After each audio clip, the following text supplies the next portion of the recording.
Hey everybody, this is Erica, the technology nerd who likes to film stuff, and in front of me I have the Alcatel One Touch. This is the Idol 3 5.5-inch version. I always get really excited to check out a phone that's at a very good price point. This is $250, an unlocked phone. I was fascinated to see what I could do with this phone at this price point. How nice was it? It's kind of like a mid-range-ish phone that plays out kind of like a flagship. So let's go ahead and open the box. You can see it says slide to unlock. I really like their packaging. Yes, I already unboxed this once. La la la. I hear things like it's not an official unboxing, but this is a cool presentation. Unlock bright, unlock loud. Oh, there's so many flaps. Then on each of the tabs of the box, we have a little bit about the phone. Dual front-facing speakers featuring JBL audio. This does have front-facing stereo speakers. I always like to see phones that have those. Very, very much appreciated. 5.5-inch full HD display, so 1080p. They call it Technicolor Enhanced Display. I'm going to do some measurements and talk about that. That way we can see the performance of this display. This is an LTE phone that comes unlocked. So here we have the phone here, and underneath here we've got a couple of goodies. You've got our charging brick, and we've also got a SIM ejection tool, some GLB audio buds, and also our USB cable. Some other things that they want you to know are that it's got a 13 megapixel main camera and then an 8 megapixel front camera wide angle lens. So let's go ahead and take the phone out and put this aside. Oop, no, I'll try. So now here we have the phone out of the box, and as soon as I took this out of the box, I really liked the way that this feels. It's a very uniform feeling all throughout here, and also very thin. This is a phone that's entirely made out of plastic, so it's not like the likes of this new Galaxy S6, but I think that its materials feel high quality enough. I don't have any bending or creaking. That back cover is not user removable. But I think that especially for the price point, this does feel like a really nice phone. If we want to take a look at the design really quickly, you can see that we've got this kind of chrome band here, and then we've got kind of a brushed looking finish to it. So looking at the front here, this is where we have the 8 megapixel wide angle lens. Then we've got these dual speakers. This is stereo speakers here on the front. Very happy about that. On the top, we have a standard headphone jack. There's a microphone. Then on the left-hand side, we've got the power button. We've also got a SIM ejection tray coupled with an SD card slot. That's really nice that we have an SD card slot on this phone. On the left-hand side, there's just the volume rocker. Then on the bottom, we've got our micro USB port and a microphone. So this is a very symmetrical looking phone, and one of the features that I think is interesting, and one thing I actually like, is that it's reversible. The entire UI is reversible. So just say if you go like this, you can see that the phone switches. Of course, you can turn this on or off. But the unique feature is that if you receive a phone call, you don't have to fiddle around with trying to get it in the right orientation to answer the phone. You simply can just put it up to your ear, regardless of the orientation, and it's going to work. The receiver will either be on either end, and so will the microphone. And I have had a chance to do that already. I didn't even think about it this morning. I just answered my phone, and I realized after I hung up the call that, hey, it was upside down. That's kind of cool. Then on the back here, we have the 13 megapixel camera and a single LED flash. We've got Idol there. Now, I'm sure some people will either like it saying Idol or not. I think that this back cover has an interesting look to it. It's really just kind of like a textured matte feeling plastic. It doesn't appear to get too smudgy, which is nice. This phone does feel quite slippery in the hand. I haven't dropped it, not yet, but that is one thing I am a little bit concerned about, is that it does feel so slippery with the type of back cover that we have here. In terms of the design, one thing that I want to mention is that I'm not so keen on the button placement. You can see that this phone is quite tall, and of course I've got small hands, but even for people who have larger hands, I think that the power button is quite a stretch to try to get up to it. I would have liked it to be lower, maybe these two things reversed. And I find to have the same problem with the volume rocker as well, so it's kind of hard and fiddly to find that power button. I feel like I've touched it, but it turns out I'm actually touching that SIM tray. I do like that we have the option to double click the display like so, and it should turn on. You're going to turn on? Yes, yes you will. You can unlock it. You can see even from the home screen, you can double tap again and it will turn off. Interestingly though, once you turn it on, if you double tap here on the unlock screen, it won't turn off. So you're going to have to wait till it times out and turns off, or you're going to have to hit this yourself. So I find that to be interesting. I wonder if that's something that they will change. That's just something that I needed to remark. Now, with a phone at this price point, the thing that I've been most curious about is what is the performance like? This has got the Snapdragon 615 SoC inside of it. This has got an octa-core CPU, so we've got 4 cores, A53 cores clocked at 1.5 gigahertz, and also 4 A53 cores clocked at 1 gigahertz. We've got an Adreno 405 GPU. So looking at just general performance around the interface, I went underneath developer options and let's hit profile GPU rendering on screen as bars. And what I can see with this device is that, yeah, we do get some drop frames here and there. Sometimes I see that it's entirely smooth. Pretty much like right now, it's really nice and smooth underneath settings. And then sometimes we see it really lagging and dropping frames. For the most part, though, I have found it to be a good experience going around the interface. You can see, yeah, it's dropping some frames, but it's really not that bad. Of course, we get all kinds of messy dropped frames once we start looking at the lollipop features. Oh, lots of drop frames. Where I have seen the most laggy, stuttering, and performance on this device is underneath the recent applications. Once I hit this clean all button, you can see it takes some time and kind of jerks a bit. I also noticed that it's not incredibly fast at opening some larger applications. So we have the room.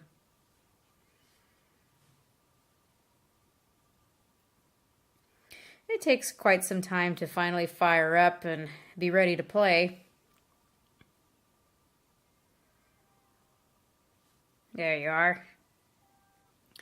Now looking at the benchmark performance, if we compare it to something that's also of a really nice price point like the new Moto G here, you can see that we do get a much better result here. So for our CPU score, we're doing a lot better here. For our read and write speed for our storage, we've got twice as good here. Then we've got much better graphics. Web score ends up being about the same. This is an under $200 option, and this one is a $250 option, so this is kind of an idea of the leap in performance that you get here. I personally would go for this one. If I had the extra dollars around to go for the $250 phone, I would take that leap. Taking a look at some GFX benchmark scores, you could see that for the on-screen, for in Manhattan, we have 5.9 frames per second on the Moto G 4.3. Then on T-Rex, you can see we're hitting 15 frames per second and 11 frames per second on the Moto G. Altogether, not too powerful. Now, in terms of gameplay, I'm not hitting 60 frames per second or even 30 frames per second at times, but it's entirely playable. I think that it looks quite good. I really wasn't expecting too much. So everything plays without a hitch. It's just that you're not getting the frame rates that you're getting on some flagship devices, but that's to be expected. Now, in just general everyday usage for me, this phone has been plenty powerful. I don't play a lot of games in day-to-day usage. I'm mostly just checking emails, making phone calls, plenty of text messages, a lot of social media. This has been perfectly capable. So if you're someone who just doesn't need that extra power, this is a phone that I would actually like to recommend. The next thing that I want to talk about is battery life. That's something that's also very important. This has nearly a 3,000 milliamp hour battery inside of it. It's 2,910 milliamp hours. Not bad. This guy lasts me through the day without any problem. So this is not the most high-powered phone, but it's certainly one that lasts me, and it's certainly powerful enough to do all of my daily tasks. Now, if you don't mind a little bit of sluggishness here and there and some drop frames, I think you'll be perfectly happy with it. Now let's move on to talking a little bit about this display. I have been well pleased with what we have here, a 5.5-inch display, an IPS display. What I like is that this thing here gets really nice and bright. It can hit over 600 nits. I do notice that this display runs quite on the cool side, over 7500K, so the white point is not sRGB accurate. I also noticed that when looking at the white point that we've got a lot of blue in there. We don't have enough red, and green seems to be just right, at least on my model here. But in terms of the colors, I don't think that they look too bad. To my eyes, for this price point, this display looks really quite nice, and I don't have much to complain about. I can see that they tried to target Gamma 2.2, which is actually pretty nice. It's 401 ppi, 1080p. It's pretty good. Moving on to talking about the interface, we do have a very lightly skinned lollipop, and I love that we have lollipop on this device. I would have expected it to be something else, maybe Kit Kat. So it really does look just like vanilla lollipop, except for a couple of things they added. So on the lock screen, we've got some shortcuts. You can see you have access to your calculator. I find that to be nice. Got access to camera, music, shortcuts. You have barcode scanner right from your lock screen. Then when we click on something like folders, you can see that it folds outward, kind of folds into a folder. I thought that was kind of a cool looking animation. But otherwise, this really does look like a lollipop through and through. Have access to priority mode there. We do have the double tap function. Sometimes it works, sometimes it doesn't. I notice again, like before, I can't turn it off from the lock screen for whatever reason. I can turn it off though from the home screens. Then the unique feature of being able to entirely flip the entire UI, being able to use it any way, it really doesn't matter. The only complication you might run into is that if it's upside down, obviously the camera is now on the bottom, so it might be in your best interest to switch things around. Get to your front-facing camera on the front here. Also, your volume rocker and power button will be misplaced while it's upside down. So it's more of a thing of, oops, it's upside down. I can just continue using this until I feel like switching it. But for me, I would prefer, unless it's in a phone call, to just keep it in the right orientation. Underneath settings, we have a gestures section. You can see there's the double tap feature, which you can turn on and off. For incoming call, you can turn it over to mute. And if there's an alarm, you can simply turn your phone over to snooze. Other than some lagginess and drop frames around the UI, I really have not been able to complain so much. I think with this $250, you are getting what you're paying for. You get a nice vanilla lollipop-like phone and a couple of extra added features with that. Bacon grease? I'm not sure Hurley can track anything. Hey, don't talk about bacon. Jacob has never lied to me before. When listening to these front-facing stereo speakers, I've been really happy to have these on here. They sound pretty decent. They're not the most great, phenomenal speakers, but they are definitely loud enough. I think they do add something to the phone. When I am driving and using GPS, I can hear this thing just fine. That's something that really matters. They say that this kind of has a surround sound effect. I have not experienced that. I am really happy to see, though, that even at the highest volume when playing music videos, just say on YouTube or just any of your music, I don't have this thing clipping. I don't hear any clipping whatsoever. So you really can blast this thing all you'd like.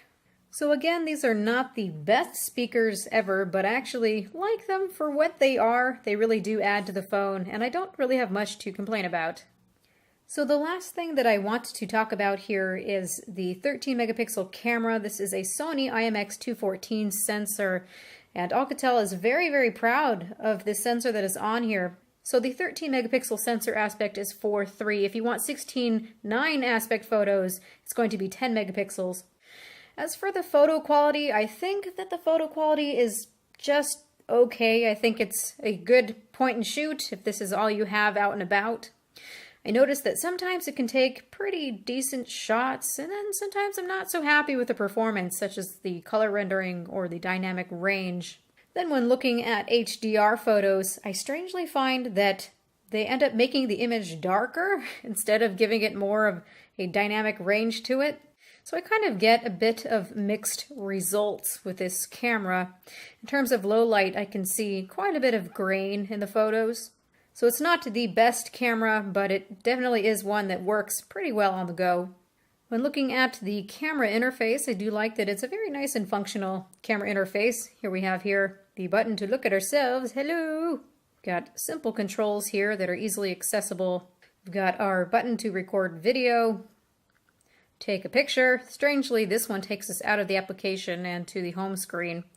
And we've got extra options here. So you've got auto, HDR, panorama, manual mode, time-lapse, scanner, beauty face. We've got extra settings, so here you go. You can change the photo size, GPS tagging, shutter sound, grid exposure, and we've got our video quality here. So max would be 1080p, 30 frames per second. It's not going to go up to 60 frames per second. 720p and 480p. Make sure you turn on sound recording, and then we also have EIS for at least some video stabilization. So there you go. The quality is all right. I get kind of mixed results, honestly.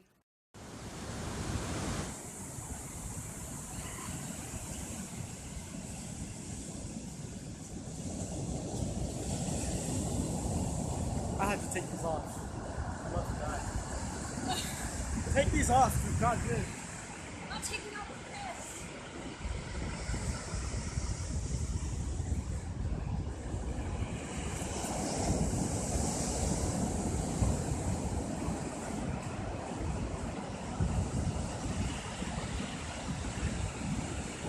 Oh, it's a ladybug. Hey,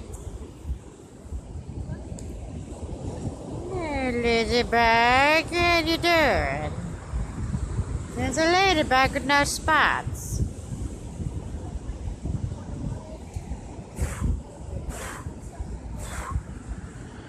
It's gone.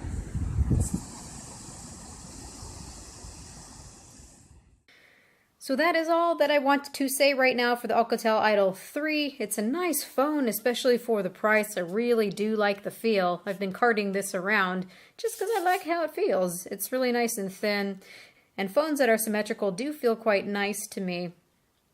I really like how nice and big and bright that display is. Because it is so bright, I don't usually need to have it over 25% brightness at any time. We've got front-facing speakers, which I always really appreciate, and they're not bad quality, not at all. So let me know what you think about this phone, $249. If you would go for this, or maybe the lower Moto G, maybe the OnePlus One. Let me know, and have a good night.